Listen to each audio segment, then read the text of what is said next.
Writing in the Irish Times of April the 17th, Spanish academic Javier Servas described the European Union's response to the COVID-19 pandemic as having been slow, stingy and fearful. It was a view shared by many, especially those in southern Europe. Indeed, Italian Prime Minister Giuseppe Conte went so far as to suggest that the response was so inadequate that it put a question mark over the bloc's future. Such sentiments are hardly surprising, given the fact that in those early days, China and Cuba provided more practical assistance to hard-hit Italy than any of their European neighbours.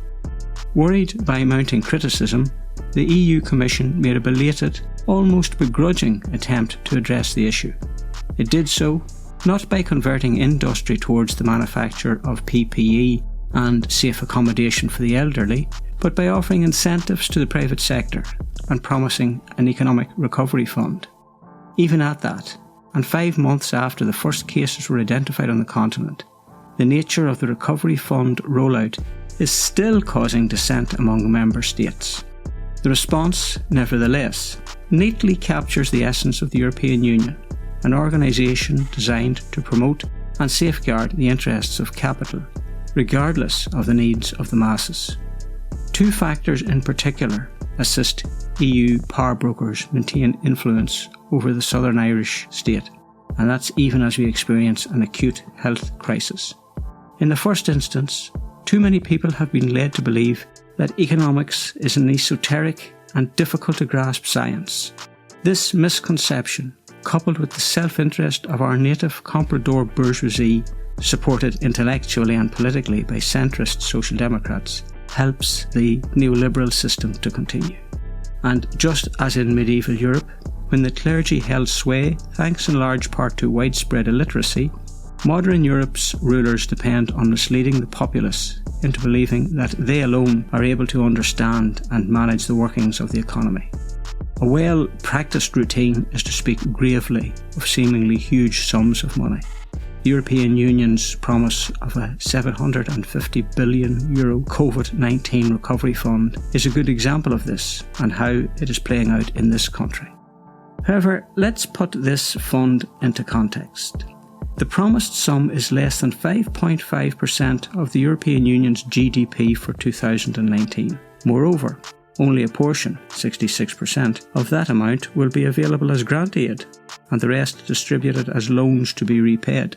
At present, Ireland has been promised €3 billion, or 0.4% of the total amount.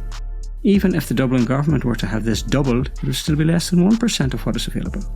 Bear in mind too that the Irish restaurant sector alone is asking for €1.8 billion to stave off major redundancies.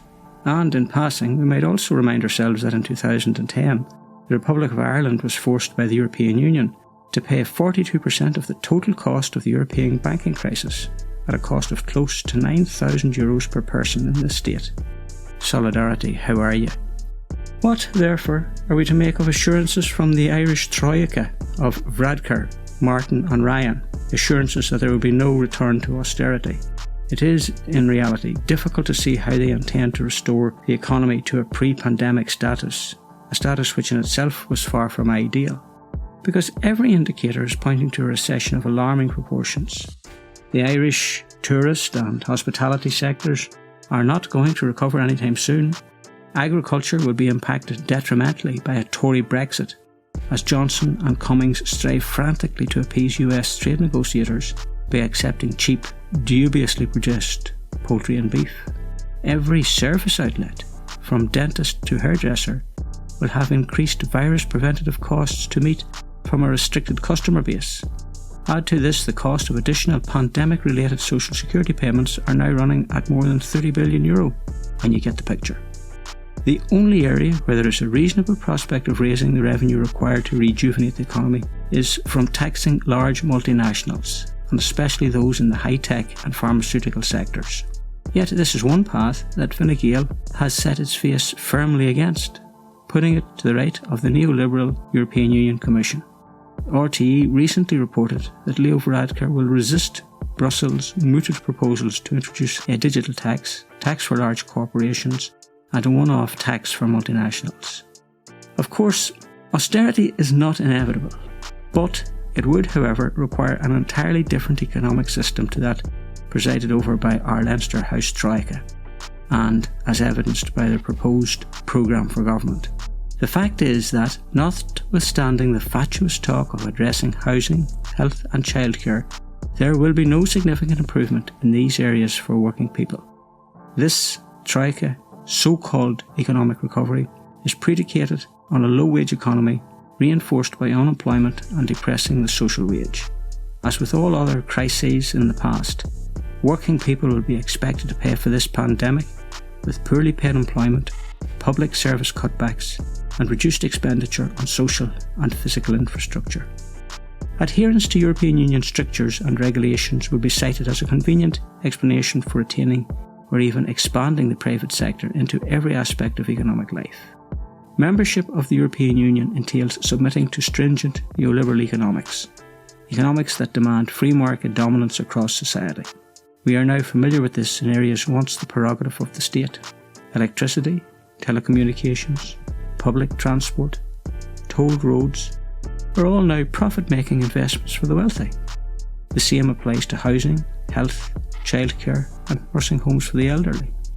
While this harsh economic regime is welcomed by Ireland's ruthless and greedy bourgeoisie, it raises a question over the political trajectory of our Social Democrats. Not mind you that we should confine our definition of Social Democrat to the party led by Roisin Shortall. It applies to all those parties committed to remaining within the political and economic parameters dictated by the European Union. In other words, those parties that remain wedded to the capitalist mode of production, albeit with some tinkering at the edges. So for all their demands for change, their programmes will change nothing of significance, since they are, in the words of Lenin, loath to cast off the dear old soiled shirt that they have worn for so long. There is, though, a programme that will bring about change that allows us to fund a people's recovery from COVID-19 and every other setback. We've known about it for a long time, and it's called socialism. After all, it is well past time to cast off the soiled shirt and put on clean linen, and at last let us know which side you're on.